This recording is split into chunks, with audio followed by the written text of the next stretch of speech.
Alright, hello everyone. You may have seen my video that I dropped yesterday, Chief Goes to Hollywood. That's what I'd like to talk about today. It's something that I've actually planned out for quite a while, only every time I tried to do it, it didn't work.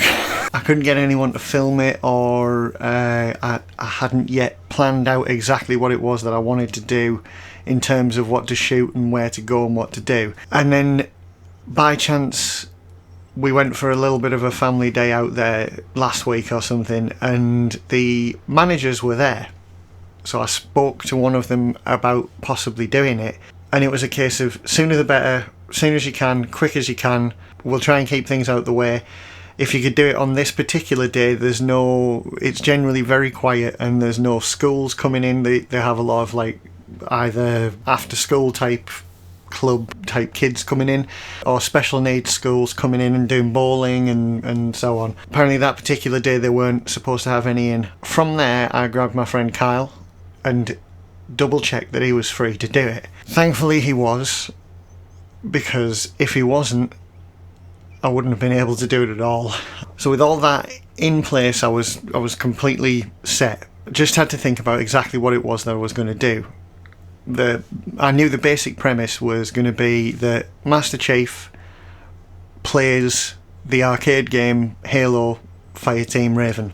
That was it. That was the only premise. I wanted it to be as funny as I could make it without being cheesy, or I didn't want it to be too ridiculous, but I think it probably turned out that way.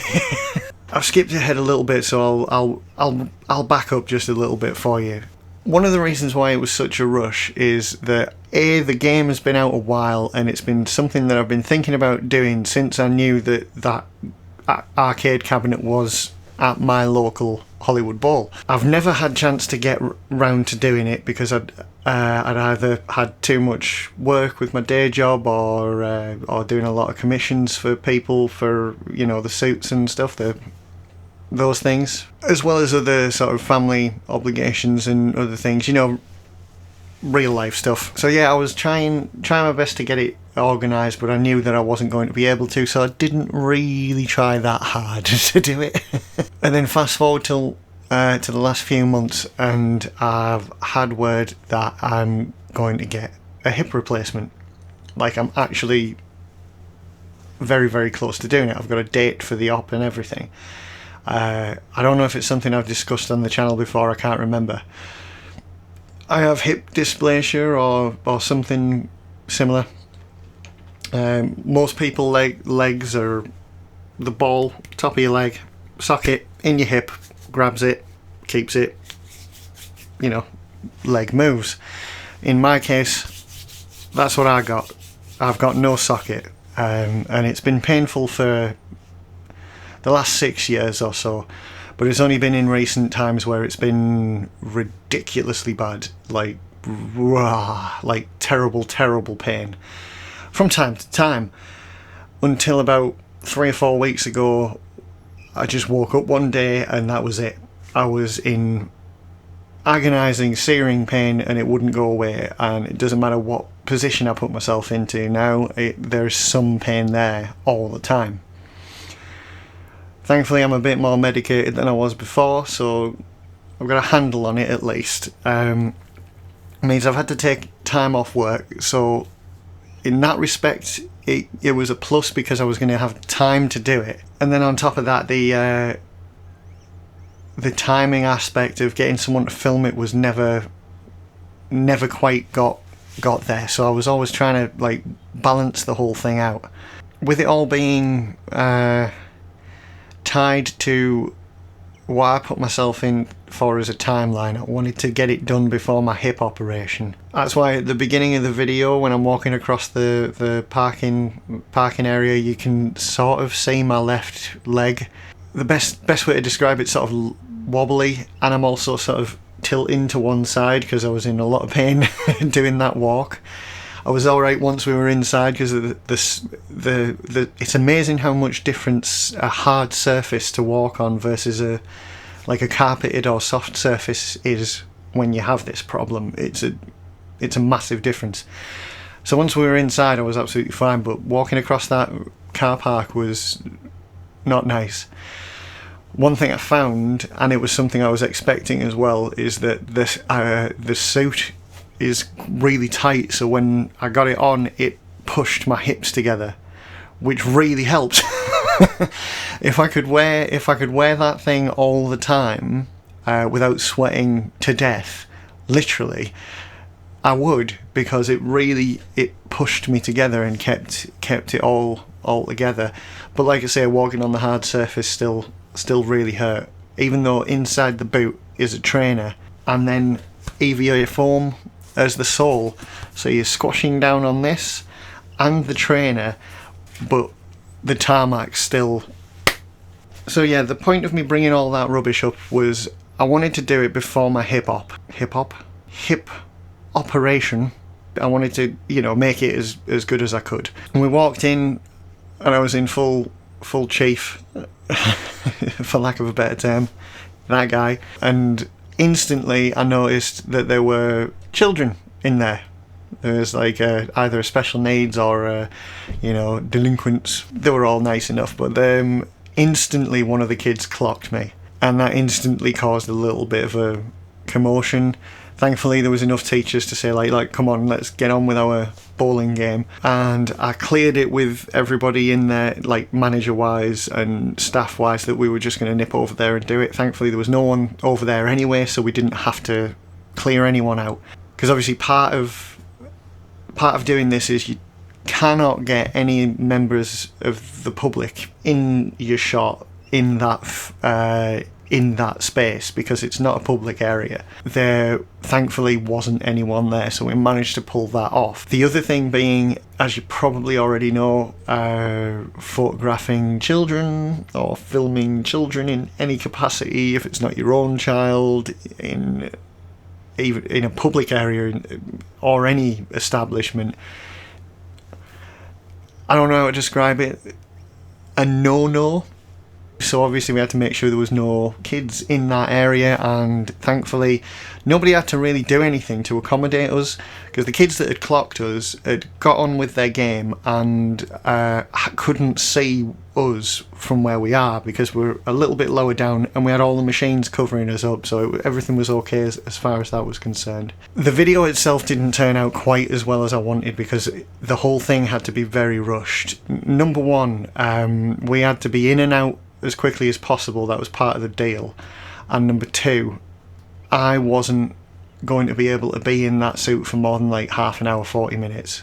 Not only because of the searing heat, it was a very hot day that day, but also because my hip wasn't going to be able to take it. I wasn't going to be able to do anything like that for any extended period of time. I had wanted to go to a Comic-Con a few weeks prior to this, and I actually pulled up to the place, and not only did I realise that my leg parts that I'd made very swiftly before that Comic-Con didn't fit properly, but I was in no fit state to be there, so I drove straight home again. I'm just glad I didn't pay to get in and then, end up in there. Anyway, one of the teachers approached us about halfway through filming and asked if we could go take photos with the kids, and I was like, okay, yeah, absolutely, we just need to finish up here and then we can get back in and we'll come over. It was then at that point that the manager came over and said, I actually have to get you in and out as fast as possible. Like, okay. Kids wanted to take photos with us, like the teachers wanted to take photos of me with the kids. Is that alright, or should we do that outside? She's like, outside's absolutely fine. Like, right. So me and Kyle got as many shots in as we possibly could. Thankfully, like, the majority of time spent inside was me actually sitting down and playing the game, so it wasn't too bad. We got nearly all the shots that we would have wanted. In retrospect, there was a few more that I would have really wanted to get, like close-ups of my hands on the gun and hitting the reload button. There'd have been a bit more sort of intensity, like close-ups of the helmet, giving it rock all, and a few more bits of actual footage of the game. Problem is, I understand now why Ben Affleck never wanted to direct the Batman movie whilst dressed as Batman. because trying to get any kind of direction whilst like shouting through you know, that thing, or any kind of direction to anyone in a massive production like that would have been an absolute nightmare. But just for me, asking Kyle to come over here or go that way and get this shot or get that shot, it's a nightmare. He did a really good job in the end, I think. And like I say, the major downfall mainly is that we just didn't get enough footage, so that I wasn't able to like pull enough intensity out of the performance I gave. I think the other thing as well is I hadn't planned on which piece of music I was going to use. So when it came down to it, I chose the Finish the Fight tune from the Halo 3 soundtrack, and the whole thing made real sense because it builds up to a crescendo and then it drops off at the end, and then it has the big fanfare, gone. And it just seemed perfect, and then it was just a case of trying to bend the footage into that. I got it edited at about 2 in the morning and then uploaded it straight away. Got some regrets. When I do something like that, like if I do a normal standard video like this, I can just edit it together, give it a soundtrack or not, and I can, you know, throw in pictures or any kind of source stuff that I need to, and I can just put it straight up with no regrets or worries or anything like that. But if I do like a piece, you know, like this sort of video where it's like a short film or something, I don't always want to put things out straight away, but it was like 2 in the morning, I was like, yeah, that'll do. In this case, I think my main regret is that it's a little dark, and it would have been nice to have been able to bring some lights with us, but the lights I use, like this one over here that's making the very, very bright light on my hand, it's not a portable light, it's a plug into the wall type, like a proper studio light, and I've got a couple of those, but then, you know, trying to set that up on the sort of time scale that we had, we just didn't, there was no way, basically, and there was no other way of actually lighting the video, so I have that regret.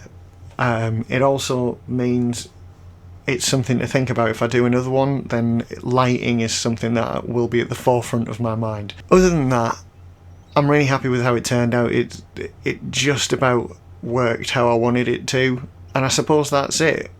I won't be doing a lot on the channel, not that I have in recent times.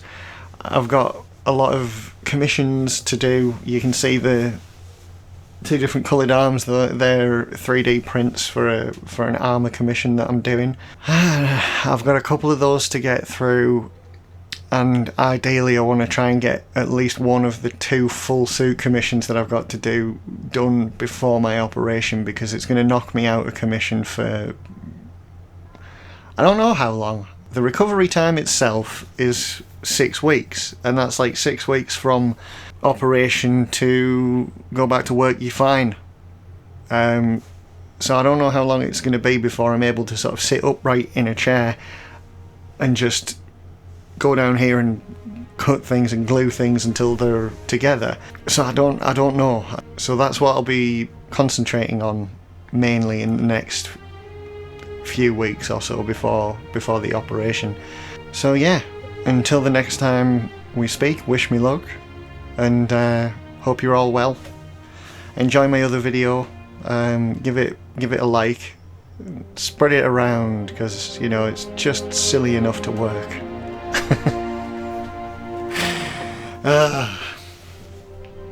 Thanks very much for watching.